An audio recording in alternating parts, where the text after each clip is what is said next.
Thank you for pressing play on the Inside Deschutes County podcast. Wherever you might be and however you might be listening, thank you for making us a part of your day. You can subscribe on any podcast platform.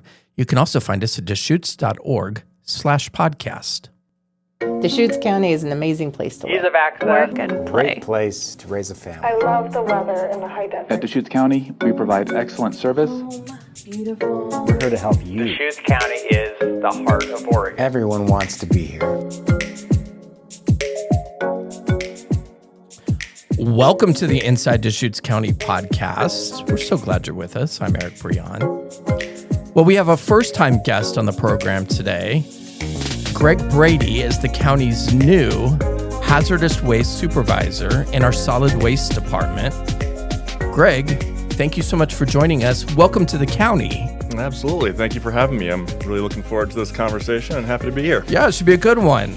And there's some news to talk about. There is, yep. We got, when it comes to the household hazardous waste program, which is already underway at Knott Landfill. We'll get to that in a minute. But I've got lots of questions for you.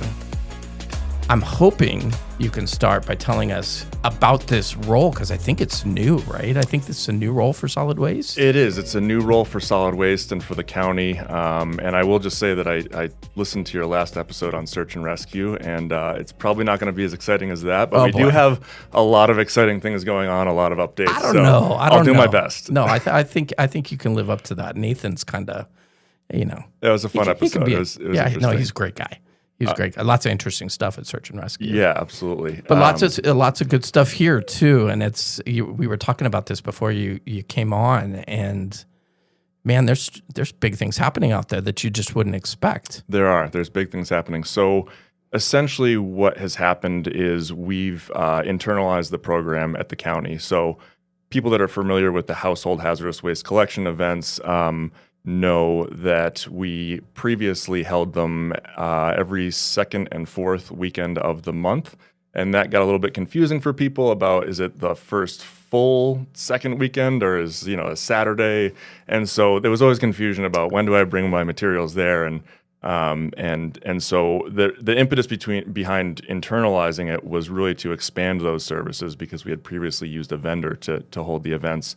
And so that was really the driver, but the benefits have really expanded beyond that convenience aspect too. Well, we'll get into so there's kind of some breaking news about this program. We'll get to that in just a second, but I'm really curious because how in the world do you get into this line of work, Greg? Because it's paint and it's batteries and, things that, do you just have that stuff lying around at home and you're just like, hey, how can I turn this into a job? I think very few people go into the hazardous waste industry with that in mind. Very few people go to school for it. There are programs, but essentially, really quick, my background, I'm from the East Coast, from Connecticut originally, but lived in Boston for a long time. And I graduated from college with a degree in environmental studies and immediately just started looking for a job with environmental in the title. And I found a work at a consulting company, environmental company, I guess you could call it. But their focus was really in hazardous waste management. And so I worked there for several years. From there, I moved to a large university in the Boston area. And Boston. Yeah. I hear it a little. Yeah, a little bit. A little bit. I'm not from there, but I did live there for about 20 years, so I picked up a little bit of it. But yeah, so I did laboratory safety essentially there.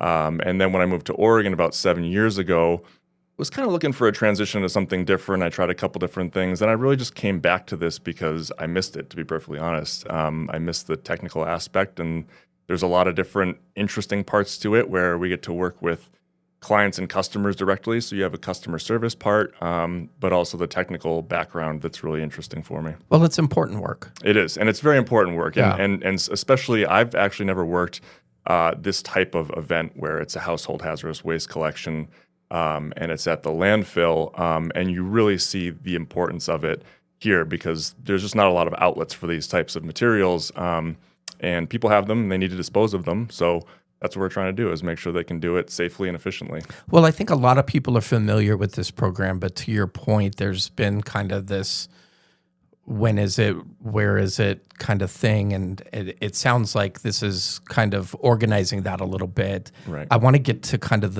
you touched on it briefly, but just kind of the news of the day, news of the week, that this is expanding, right? Right. I mean, in terms of the hours. Can you talk a little bit more about that? Yep. So the biggest immediate change is that we are now open every Friday and Saturday at the Knott Landfill on Southeast 27th from 9 a.m. to 3 p.m. And so anybody that has household hazardous waste, and we can talk about what that entails, but can show up, they just pull up, they drive up to the household hazardous waste area, and we take it for them. Again, previously it was kind of every other weekend, and it was a little bit spotty and hard to sort of pin down. So we get a lot of people who come in and say, oh, I never really looked at the calendar, but I would just throw stuff in my car on the weekend and get here and realize you weren't open. And so it's really been hugely successful to have us open every weekend. So the organization of it for sure, but probably the popularity of it too kind of, I imagine, led to that change. Yeah, absolutely.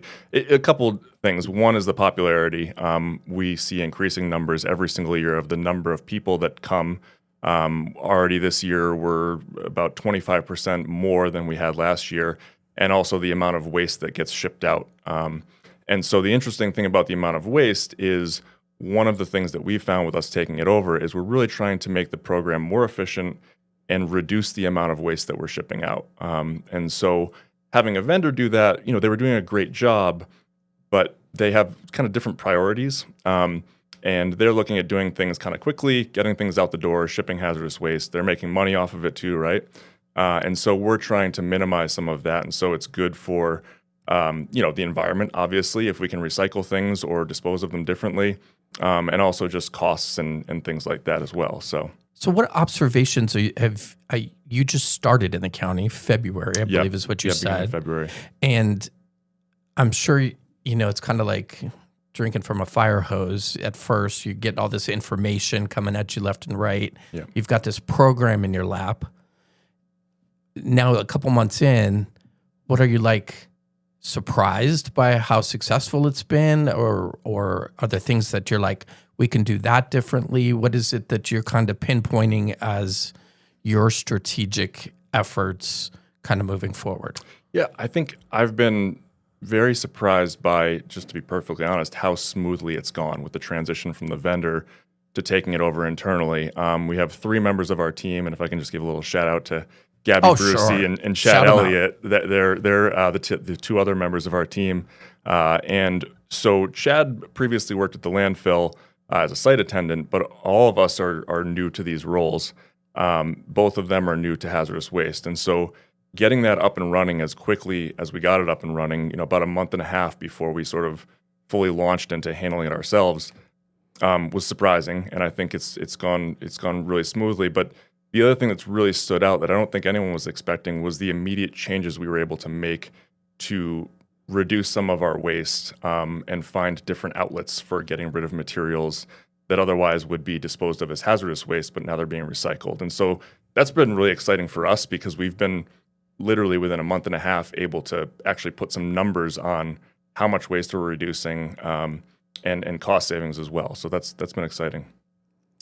I mean, do you have any facts and figures on that, or what? Yeah, I mean, not to put you on the spot here, but I'm just curious, like, how much are we talking about here? So I thought of some of this ahead of time, and I don't want to get too bogged down in numbers and bore people, but I think one of the things that really stood out to me was, again, year over year, we're up actually about 30% with the number of people dropping off materials. In April alone, where we were managing it, we're up 25% with the number of people coming through the doors. But the amount of waste we shipped out in April was down 25%. And so you would think, well, maybe people are dropping off less. They're really not. What we found is things like, for example, large barbecue propane tanks. We get a lot of those, both empty and full, actually. And historically, those were being shipped out as hazardous waste. They eventually go for probably fuel or something like that. So they're not necessarily just being incinerated or landfilled, but it's a big cost. And it's not the most efficient way to do it. We did a lot of digging around, and we found a company locally, a large propane company, who will actually come and pick those up for us free of charge. They take them, they take the propane out and recycle it, and then they recertify the tanks, and then they can refill them and use them again. So that waste stream has essentially been completely recycled. and saved us thousands of dollars a year. And so there's several examples like that where we've just kind of dug in and said, is this really being managed the best possible way? And we found a few places where we could improve. Because this is multifaceted, Greg. I mean, in terms of you're talking about recycling, then you're talking about safety. Yeah. Disposing some of this stuff safely. Right. I mean, and then keeping stuff out of the landfill. Right. I mean, so how do you manage those kind of three lanes? Well, and so safety is first and foremost, right, with everything that we do. And I don't just say that. That really is from the standpoint of, again, one of the drivers behind starting this program or expanding the program is making sure that our residents are disposing of things safely, both for themselves, for the environment, but also the people that work at the landfill. We've had several fires that are attributed to lithium batteries in the trash, and I really want to hit on that one pretty hard because they're these, little silver button batteries that go in watches and things like that. People think nothing of it when they die, and they'll throw them in the trash sometimes. Those can create fires, and they do. And so we really are focused on trying to minimize the amount of waste that isn't supposed to go to the landfill and make sure people have really an easy way to dispose of it properly. People want to do the right thing, in my experience, but it needs to be easy for them. And so the more that we can provide these services, make it easy, be open as much as possible, our future goals are to expand even more. We think that we're going to minimize those issues where not just lithium batteries, but people dumping cleaning solutions that are corrosive or fuels from their lawnmower that they just drained into a bucket and bringing it to the landfill and dumping it that way. We really want to avoid that. You mentioned a few of them. I really want to break it down for people. Like, what can they bring? You mentioned batteries and fuel, and I mentioned paint at the beginning. Yep. What is the scope here? Because, I mean, those are probably the popular ones. Are there other things that, you might want to let people know that they can bring in? Yeah, so those are our most common waste streams. It's probably easier for me to tell you what they can't bring in because because that's very limited, right? And so we'll take anything that is hazardous or even potentially hazardous. Sometimes people are unsure. They've got a cleaning product that's in their house, and I think people would be surprised by how toxic or corrosive or harmful some of those things are. So we're happy to have people bring it in just in case. The other issue is you can't dispose of liquids at the landfill, right? So it might not be technically hazardous. We call it more non-regulated than non-hazardous.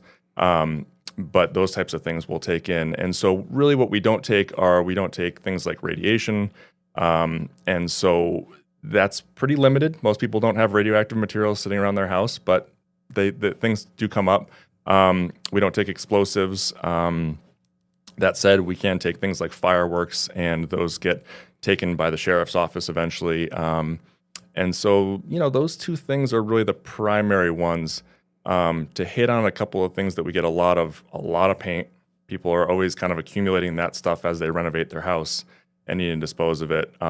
Fuels, and then batteries are kind of the most common of the items. I would think things like,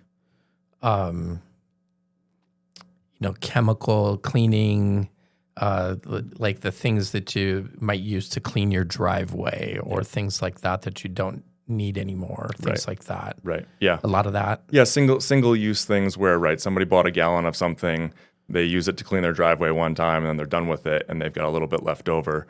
The other thing I would mention from a waste reduction standpoint that's been great for us is we've just started trying to partner with some local community organizations that can take we get a lot of relatively full cleaning products, laundry detergent, things like that, sure, you don't have to bring it to us. Laundry detergent isn't particularly hazardous, but a lot of people do because they don't know what to do with it. And so we've been taking those materials and setting them aside, and we're partnering with a handful of community organizations to provide those to them for, some of the underserved community, whether it's donations that they provide to those people directly or materials that they could eventually potentially sell in some of the local secondhand stores that will fund those programs. So that's also been a great success story. And probably no food, because my cooking could probably be classified as household hazardous waste? I guess it depends how bad it is. I mean, it could potentially get there. Yeah, but, it might be toxic. Might be a little toxic to some people. But we'll pretty much, if you show up and say, hey, I'm not sure what to do with this, we'll take it, or we'll tell you what to do to dispose of it properly. And so really customer service is kind of our driver, and we want to make things easy. So, is there anything, Greg, that people can do to prepare their waste before bringing it in? Yeah, that's a great question. In terms of, do you really want a bunch of batteries in the same, container, or things like that? Or do you want all these, you obviously don't want to mix chemicals and things like that. So what is your advice for that? I appreciate you asking that, because we do get a lot of situations where people bring things in that aren't properly closed, they're leaking, they're potentially hazardous combinations, things like that. Batteries, for the most part, you want to be careful. You want to try to protect the terminals, but I think in general, most people kind of throw them into a bag, bring them in. That's fine. When we receive them, we actually tape them. We tape both sides of it before we ship it out, just to make sure there's no fires in transit. But for the most part, what we ask is no leaking containers. Just make sure things are sealed up. If it's got a bucket with a lid, make sure the lid's on tightly. Again, safety is our priority for our staff also, right? So we don't want them grabbing something out of your car and having it slosh onto them and potentially, contaminate them or cause an injury. So we just ask that people, kind of use common sense. Make sure that it's tightly sealed. If you do have something that's leaking, you can call us also. The other thing is just call ahead of time and say, hey, I've got this. I don't really know what to do with it.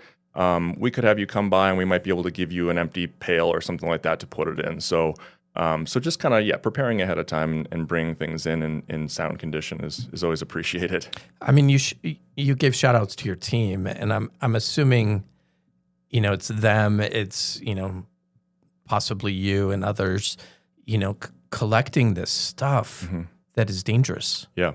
Yeah. I mean, so explain kind of the drop-off process, because I imagine that needs to be pretty organized, clear, in terms of, hey, we want this to be a smooth transition from your car, your truck, whatever, to where we're going to put it. Yep, absolutely. Does that make sense? Yeah, absolutely. And again, for them especially, not having a background in hazardous waste and trying to get caught up very quickly on safety protocols, how to handle things properly, and then once we receive them, how to segregate them, package them, that sort of thing.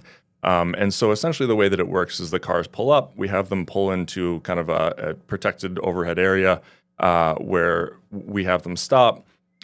Typically we ask people to stay in their cars, but generally they kind of want to get out and show us what they have, sometimes help us with it. So we'll let them as long as they're doing it safely.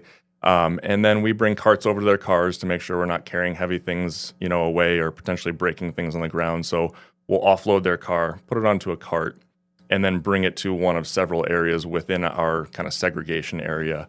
And so that sort of involves, an area for fuels that we might consolidate later, oils and antifreeze. And then there's several different types of packages within our area where we're putting different types of waste inside of them, whether they be corrosive or flammable, things like that, to eventually be shipped off site. So again, we're really just trying to minimize the potential exposure. It's almost possible to eliminate it 100%, right? But you want to really minimize it as much as you can. And then also just ensuring that our staff are trained well and they know what to do in the event that something does happen. How do you divide this stuff up when you take it in? Because it's not like you can, hey, we're just going to throw it in the cleaning bucket, the cleaning supplies bucket or the batteries bin. Right. What do you guys do with the actual product that you get?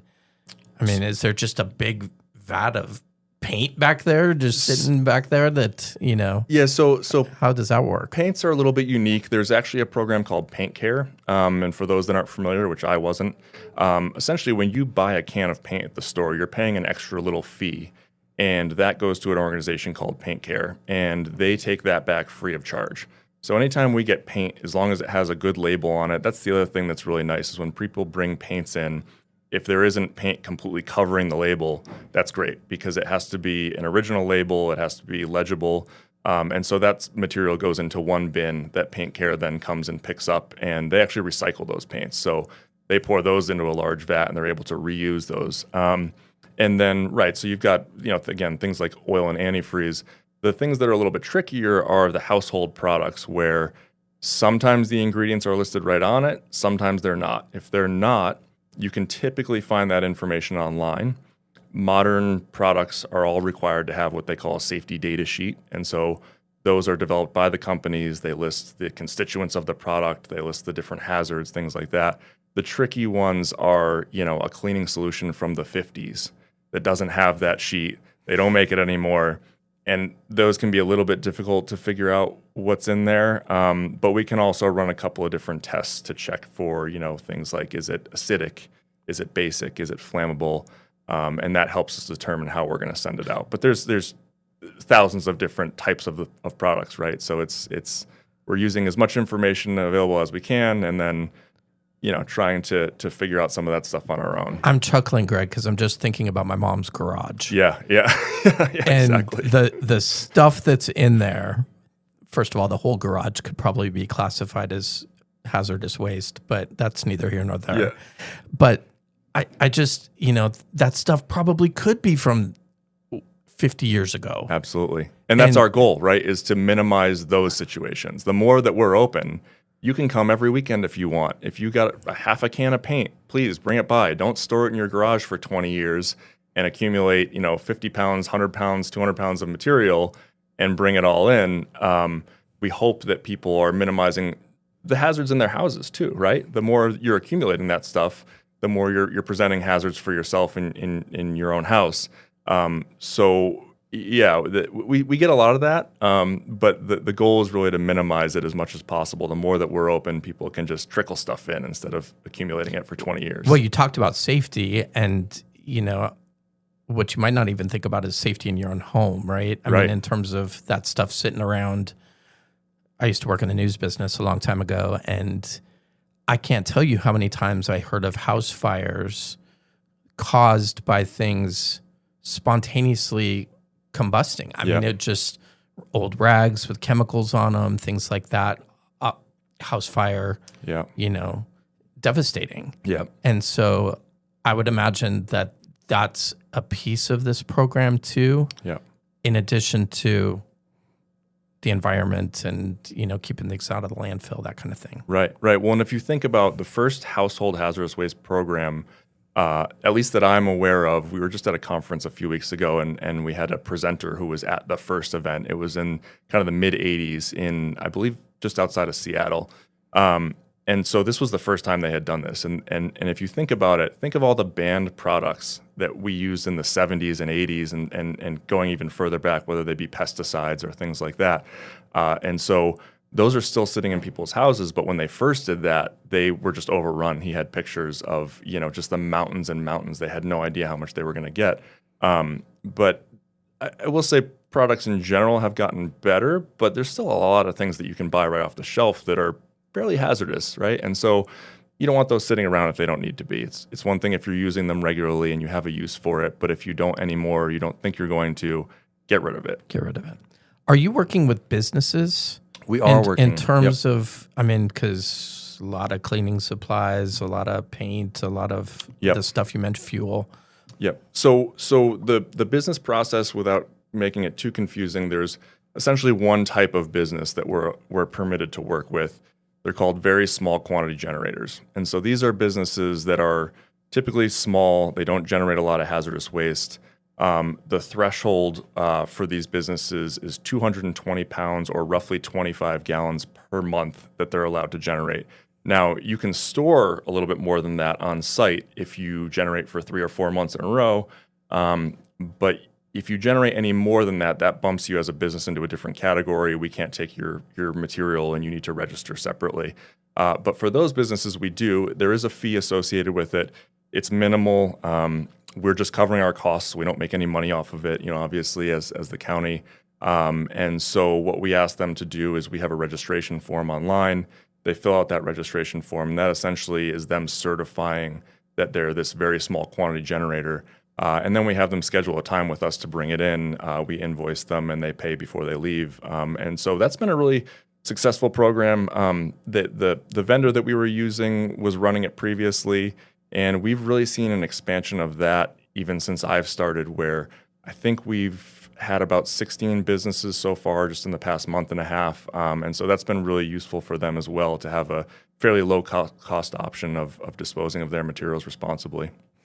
And no cost for private individuals, right? No cost for private households. Okay. And so, yeah, we do want to specify that. We try to keep the cost as low as possible for those businesses, but there is a cost associated with that. And so we try to, kind of keep an eye on that as people are bringing things in. It is a little bit of an honor system, but you can tell, and people are usually pretty direct and say, hey, yeah, all this paint is from a business, and then we'll get them registered and get them taken care of. So where do you go from here, Greg? Because, you've now expanded the hours to every Friday and Saturday. Is that year-round, by the way? Yes, year-round in Bend at the Knott Landfill, yes. And so we're really looking... What about remote locations? So the remote locations we had previously done once per year. And so that's at the Negus Transfer Station in Redmond, and then one in Sisters and one in Lapine.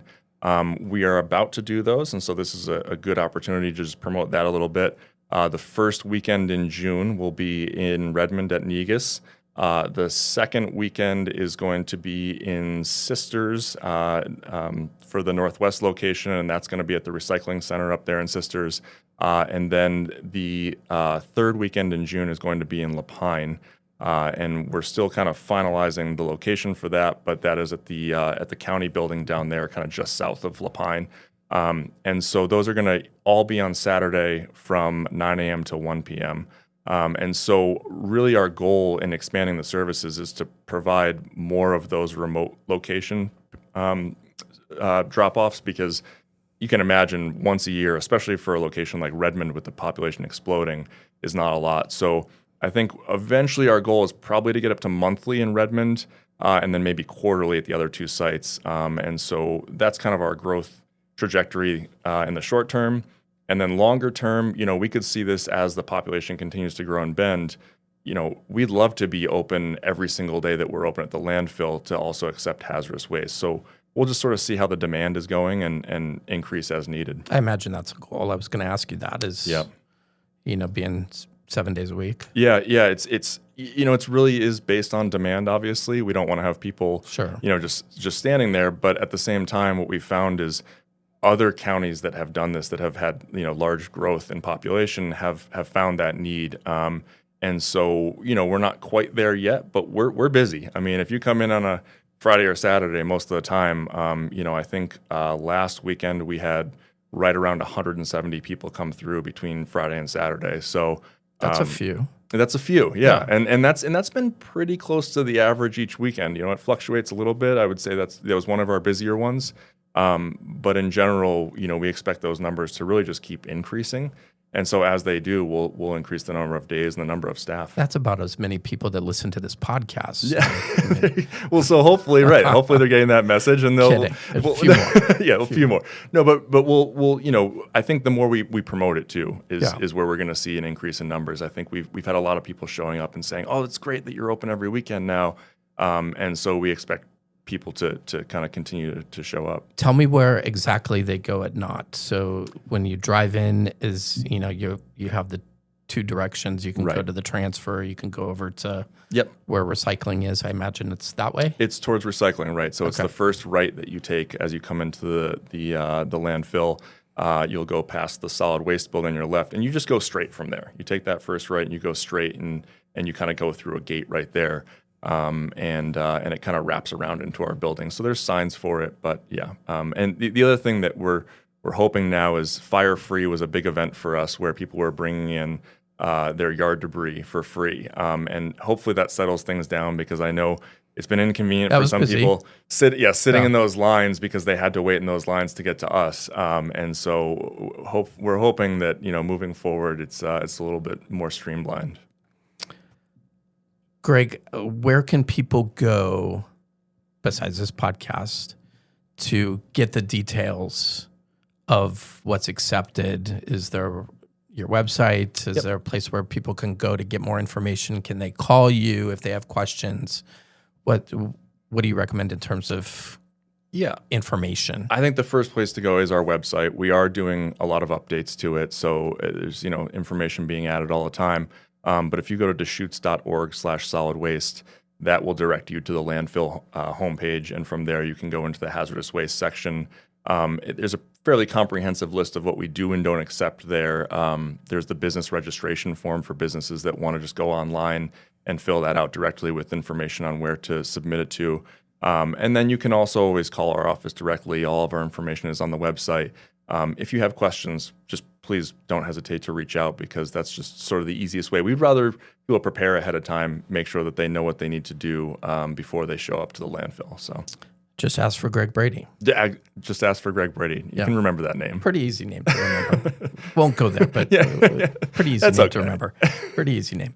Well, Greg, thank you so much. I understand now a little bit more as to why you got in this job and why it's interesting to you, just because there's so many different aspects and, kind of directions you can go with the safety, with the environment, with, all of the things that, is valuable to our community. So appreciate the work that you're doing and the work that your team is doing to grow this program. So thank you very much. Yeah, I appreciate you having me. Every day has been interesting, and it continues to be. So I'm looking forward to the future growth. Greg Brady, Hazardous Waste Supervisor at Deschutes County. Thank you.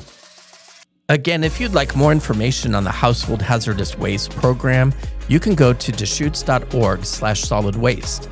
The collection times at Knott Landfill are Saturday and Sunday from 9 a.m. to 3 p.m. It's all free of charge. The remote events are coming up soon. They start the first weekend in June at Negus in Redmond, and there will also be events in Sisters and Lapine. Be sure to catch Inside Deschutes County wherever you listen to your podcasts. You can also find us at Deschutes.org/podcast. But until next time, please be safe out there.